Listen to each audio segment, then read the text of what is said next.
In the books of A Song of Ice and Fire, the Night King doesn't exist. The others, or White Walkers as they're referred to in the show, exist beyond the wall, terrorizing humanity, reanimating dead people and animals to serve them the same way the Night King does in the show. But they exist, ostensibly without a leader. There is a Night's King in the books, and that's Night's King with a possessive S.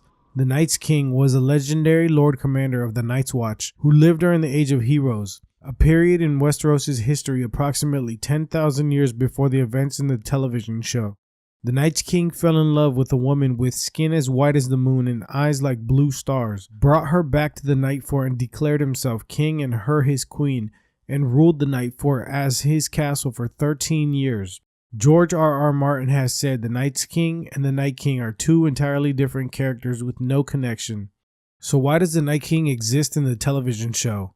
Why would the show create a character that doesn't exist in the books, especially one as important to the show as the Night King? Well, having an identifiable central villain serves a few important purposes.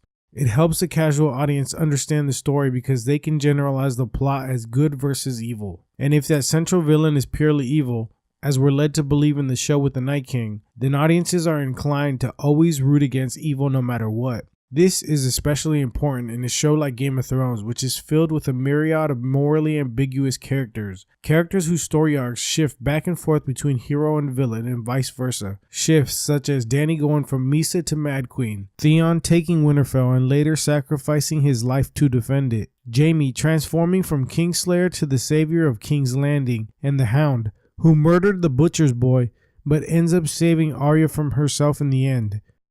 For the show writers, the Night King is a literary device that serves as a conduit to the existence and destruction of the White Walkers. Since he turned them all, kill him, and they all die. It's a neat and tidy way for the showrunners to get rid of the army of the dead as efficiently as possible in one fell swoop. From the moment the Night King first appeared, it became clear the squabbles between the great houses of Westeros and the battle for the throne are nothing compared to the looming threat slowly bearing down on them from the wintry north. Yet somehow, the ultimate threat died with a whimper at the Battle of Winterfell, and the overwhelming majority of the main characters survive unscathed against the greatest existential threat ever known to Westeros. An evil that's threatened the realm for thousands of years was vanquished quickly and easily in the first battle across the wall. The showrunners created the Night King and built him up to be the ultimate threat, only to have him take a backseat to Cersei Lannister and die at the midway mark of the final season in an underwhelming manner. They conjured a villain whose entire existence directly conflicts with the direction they ultimately intended to go, and it became problematic to the show. If Cersei was slated to be the most dangerous threat to Westeros all along, then creating the Night King was a mistake.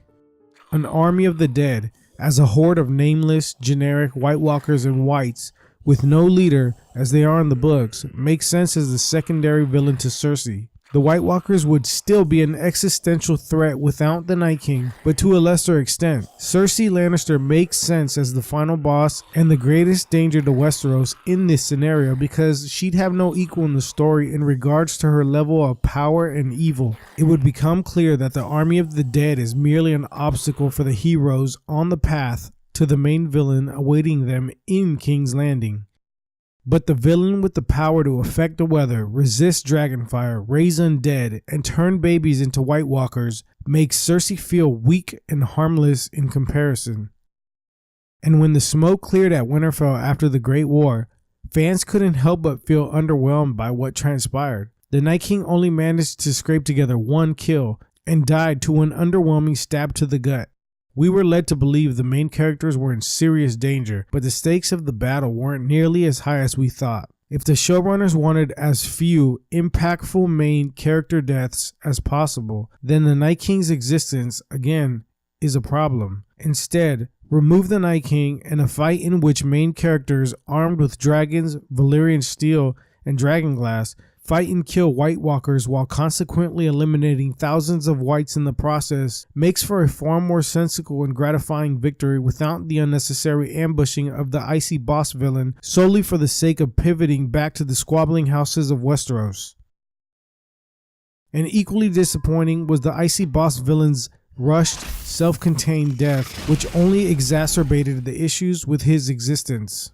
Everything that transpired leading up to his departure became inconsequential. 7 seasons of groundwork setting up a much anticipated showdown between Jon Snow and the Night King culminates in nothing. The tie-ins to the Lord of Light, the Prince that was promised, and all the other prophecies are subverted without a grounded explanation. The conflict between Bran, the three-eyed raven, and the Night King becomes hollow and incidental. Worst of all, the Night King was never afforded any character depth or dimension. We never learned about his ambitions or explored his perspective. We are only left with more questions than answers. The show's last-minute return to the politics and interpersonal dynamics between characters signaled to the audience that the greatest threat all along was human. George R.R. Martin likely created the others without a leader because he always intended to go this route. If the war between the living and the dead was always slated to be the penultimate battle, then it makes perfect sense in the books. After all, it is a Game of Thrones. But the Night King's significance to the television show's story directly conflicts with that direction. Maybe the problem with the Night King wasn't his existence. Perhaps the problem lies not in what he was, but rather what he could have been. Death is the first enemy and the last, and maybe it should have stayed that way.